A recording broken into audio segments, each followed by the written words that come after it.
আসসালামু আলাইকুম। Casual cooking এর পক্ষ থেকে আপনাদের সবাইকে স্বাগত। আজ আমি আস্ত ফুলকপি দিয়ে পাকোড়া ভাজি করব। এবার আমি এই ডাঁটিটা কেটে নিলাম পিছন থেকে, আর এখন এই যে ডাঁটিগুলো আছে এই ডাঁটিগুলো আমি কেটে হাত দিয়ে ছাড়িয়ে নিচ্ছি। এবার আমি ছোট একটা ছুরি নিয়েছি, যে পাতলা চিকন সাইজের, এইভাবে এই যে গোড়াটা সুন্দর করে এইভাবে ছোট ছোট পাতলা পাতলা করে একটু কেটে নিচ্ছি। দেখতেই পাচ্ছেন পিছনে পুরো ডাঁটিটাকে আমি কেটে নিয়েছি, আর এই সাইড দিয়ে কেটে কেটে একটু সুন্দর এই যে সরু করে ফেলেছি, চিকন হয়ে গিয়েছে কিন্তু এই ডাঁটাগুলো সব। আমি আরও একটা এইভাবে কেটে নিচ্ছি একইভাবে।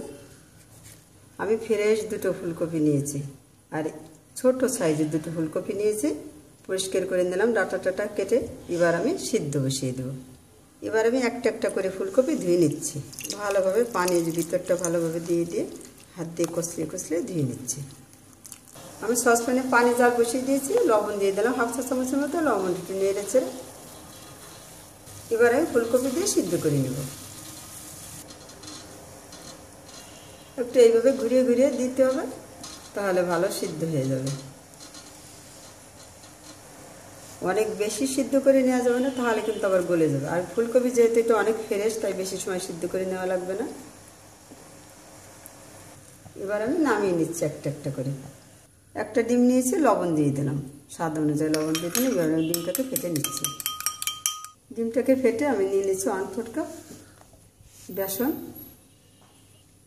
হলুদ গুঁড়ো, মরিচ গুঁড়ো, রসুন আর আদা বাটা 1 চা চামচের মতো।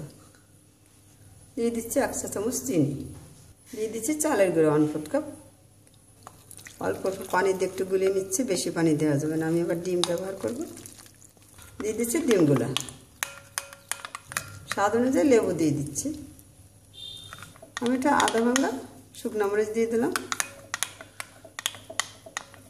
এবার আমি আপনাদের গোলাটাকে দেখিয়ে দিচ্ছি। আমি একটু দিচ্ছি, আপনাদের সিদ্ধ করে নিয়েছি। এবার আমি একটু এইভাবে কাঁটা চামচে কেচে নিচ্ছে, উল্টে পাল্টে একটু এইভাবে, আর ডাঁটাগুলো একটু কেচে নিতে হবে।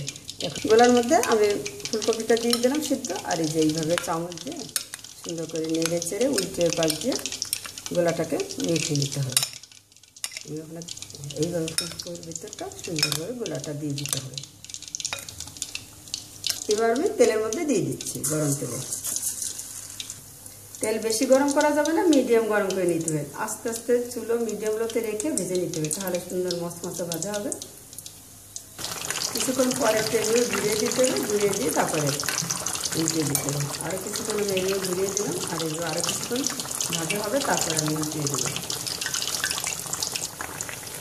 ওই পাশটা আমি কিছুক্ষণ ভেজে নিলাম, সময় নিয়ে এবার আমি উল্টিয়ে দেবো। এবার আমি একটু কিছুক্ষণ পরে এইভাবে একটু ঘুরিয়ে ঘুরিয়ে দিতে হবে, আর পুরো ডুবে তেলে এইভাবে ভেজে নিতে হবে, তাহলে ভাজাটা ভালো হবে। আর আপনারা চাইবেন ফুলকপিটা যখন সিদ্ধ করবেন তখন একটু পানিটা একটু লবণ লবণ হবে, এরকম লবণ দিয়ে আপনারা সিদ্ধ করবেন, তাহলে আর ফুলকপিতে লবণ দিয়ে খেয়ে নেওয়া লাগবে না, ফুলকপিতে লবণ লবণ হবে। শুধু গোলাটা যখন গোলাবেন তখন আপনারা স্বাদ অনুযায়ী শুধু লবণ দেবেন।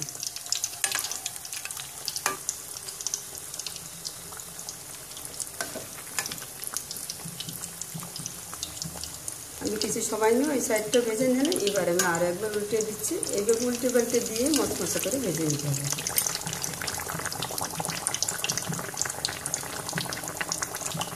এবার আমি আরও একবার উল্টে দেবো, আর চুলোর হিটটা আমি পুরোপুরি লোতে রেখে দিচ্ছি।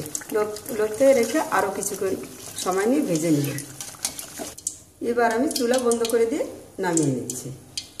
একইভাবে আর একটা ফুলকপি আমি বাকি ফুলকপিটা ভেজে নেব। আমি আপনাকে দেখিয়ে দিচ্ছি, দেখেন কতটা মশমশা হয়েছে। এবার আমি কেটে সস লাগিয়ে দিচ্ছি।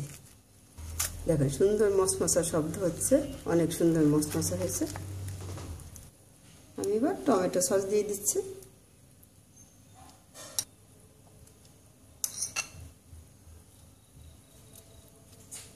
এবার আমি দিয়ে দিচ্ছি ধনিয়া পাতা আর কাঁচামরিচ কুচি।